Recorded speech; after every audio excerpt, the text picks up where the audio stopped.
സദൃശവാക്യം 25-ാം അധ്യായത്തിലെ ഒരു വാക്യം വായിച്ചുകൊണ്ട് തുടങ്ങാനായിട്ട് ഞാൻ ആഗ്രഹിക്കുന്നു.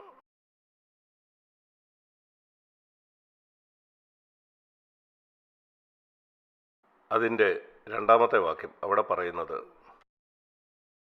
കാര്യം മറച്ചു വയ്ക്കുന്നത് ദൈവത്തിൻ്റെ മഹത്വം, കാര്യം ആരായുന്നതോ രാജാക്കന്മാരുടെ മഹത്വം. ഈ വാക്യം അനേക പ്രാവശ്യം വായിച്ചപ്പം എനിക്ക് തോന്നിയത് ഇതാണ്: ദൈവവചനത്തിൽ പല കാര്യങ്ങളും മറഞ്ഞിരിപ്പുണ്ട്. ഇങ്ങനെ ചില കാര്യങ്ങൾ മറച്ചു വയ്ക്കുന്നത് ദൈവത്തിൻ്റെ മഹത്വം ആണ്.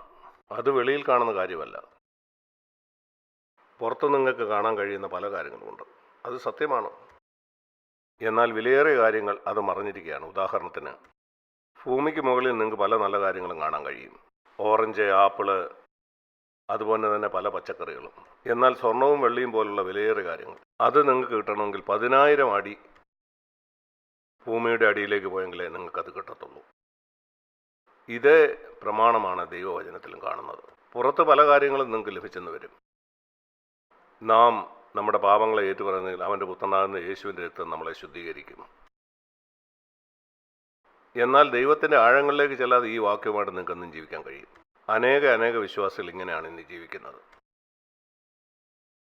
അവർ ബാഹ്യമായിട്ടാണ് സഞ്ചരിക്കുന്നത്. ഇപ്പോൾ ആൻഡ്രേ നമ്മളോട് സംസാരിച്ചത് നമ്മൾ കേട്ടതുപോലെ, നമ്മുടെ പാപങ്ങൾ കാണിച്ചു തരാനായിട്ട് നമ്മൾ ദൈവത്തോട് ചോദിക്കുന്ന പോലും ബാഹ്യമായ കാര്യങ്ങൾ മാത്രമായിരിക്കാം, പുറമേയുള്ള ചില കാര്യങ്ങൾ മാത്രം. പരിശുദ്ധാത്മാവിനെ നമ്മുടെ ഉള്ളിലേക്ക് ആഴ്ന്നിറങ്ങാൻ അനുവദിക്കാതെ. ഓർത്തിരിക്കുക, ദൈവവചനത്തിലെ ഏറ്റവും വിലയേറിയ കാര്യങ്ങൾ അത് വളരെ ആഴത്തിലാണ്. അതുപോലെ രാജാക്കന്മാരുടെ മഹത്വം. നാമാണ് രാജാക്കന്മാർ, നാം രാജകീയ പുരോഹിത വർഗമാണ്. എന്നാൽ നമ്മുടെ മഹത്വം എന്ന് പറയുന്നത് ആ മറഞ്ഞിരിക്കുന്ന കാര്യങ്ങൾ കണ്ടെത്തുന്നതാണ്. എന്തുകൊണ്ടാണ് ദൈവം ഇത് മറച്ചു വെച്ചിരിക്കുന്നത്? എന്തുകൊണ്ടാണ് ദൈവം ഈ സ്വർണവും വെള്ളിയും ഒക്കെ ഭൂമിക്ക് പുറത്ത് തന്നെ വെക്കാഞ്ഞത്? അതൊരു പക്ഷെങ്കിൽ നാം തന്നെ ആഴത്തിൽ ചെന്നത് കണ്ടെത്തേണ്ടതിനായിരിക്കും. ഞാൻ വിശ്വസിക്കുന്നു അത് ദൈവത്തിന് ഈ കാര്യം കണ്ടെത്തേണ്ടതിനാണ്. ആരാണ് ക്രിസ്തു ജീവിതം ഗൗരവമായിട്ട് എടുക്കുന്നതും ആരാണ് ഗൗരവമല്ലാത്തതെന്നും. ചിലർ ബാഹ്യമായ ജീവിതത്തിൽ സംതൃപ്തരാണ്. എബ്രായ ലേഖനം 11-ാം അധ്യായത്തിൻ്റെ 6-ാമത്തെ വാക്യം ഒരു പരിഭാഷയിൽ അത് പറയുന്നത് ഇങ്ങനെയാണ്: തന്നെ തീവ്രമായി അന്വേഷിക്കുന്നവർക്ക് പ്രതിഫലം കൊടുക്കുന്നുവെന്നും വിശ്വസിക്കേണ്ടതല്ലയോ? അങ്ങനെയാണ് പൊന്നന്വേഷിക്കുന്നത്. പുറമേ അന്വേഷിക്കുന്നവർക്കും എന്തെങ്കിലുമൊക്കെ കിട്ടിയെന്ന് വരും, എന്നാൽ എല്ലാം കിട്ടില്ല. അതുകൊണ്ട് നിങ്ങൾ ഈ കാര്യം ചിന്തിക്കണമെന്ന് ഞാൻ ആഗ്രഹിക്കുന്നു. എത്ര ഗൗരവമായിട്ടാണ് നിങ്ങളിത് അന്വേഷിക്കുന്നത്? ഞാൻ ദൈവവചനത്തിലേക്ക് ആഴത്തിൽ പോയതുകൊണ്ട് എൻ്റെ ജീവിതം അനുഗ്രഹിക്കപ്പെടാനിടയായി. ചില സമയത്ത് അതുമായിട്ട് ബന്ധപ്പെട്ട മറ്റു വാക്യങ്ങൾ വായിച്ചുകൊണ്ട് മിക്കപ്പോഴും അതുപോലെ ഒരു വാക്കിൻ്റെ മൂലഭാഷയിൽ ഓർത്തം, അങ്ങനെ പല കാര്യം അതിനോടുള്ള ബന്ധത്തിലാണ് ഈ വാക്യം ഞാൻ ഓർക്കുന്നത്. സങ്കീർത്തനം 42.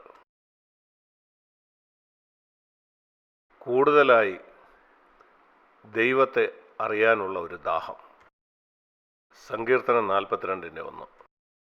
മാൻ നീർത്തോടുകളിലേക്ക് ചെല്ലുവാൻ കാംക്ഷിക്കുന്നത് പോലെ. വളരെ ശക്തമായൊരു വാക്കാണിത്. കാംക്ഷിക്കുന്നത് പോലെ, അകത്തു നിന്നുള്ള തീവ്രമായിട്ടുള്ള ആഗ്രഹം. അത് വരണ്ട് ദാഹിക്കുമ്പം വെള്ളത്തിനായിട്ട് ആഗ്രഹിക്കുന്ന പോലെ. അതുപോലെ എൻ്റെ ആത്മാവ് നിന്നോട് ചേരുവാൻ കാംക്ഷിക്കുന്നു.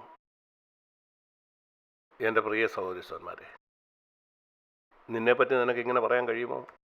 ദൈവത്തിൻ്റെ മുമ്പാകെ മാൻ നീർത്തോടിന് വേണ്ടി ദാഹിക്കുന്ന പോലെ. കുറച്ച് വെള്ളം കിട്ടിയിരുന്നതിൽ കൊള്ളായിരുന്നു എന്നുള്ളതല്ല, തീവ്രമായ ദാഹം. തൻ്റെ ശ്വാസഗതിയൊക്കെ ഉയർന്ന് എനിക്കത് വേണം വേണം വേണം. ദൈവത്തെ ഇങ്ങനെ അന്വേഷിക്കുന്നവർ, ദൈവവചനത്തെ ഇങ്ങനെ അന്വേഷിക്കുന്നവർ എല്ലാ സാഹചര്യത്തിലും ജയാളികളാവുന്ന അതിശക്തമായ ഒരു ദൈവിക ബന്ധത്തിലേക്ക് അവർ ചെന്നു ചേരുന്നു.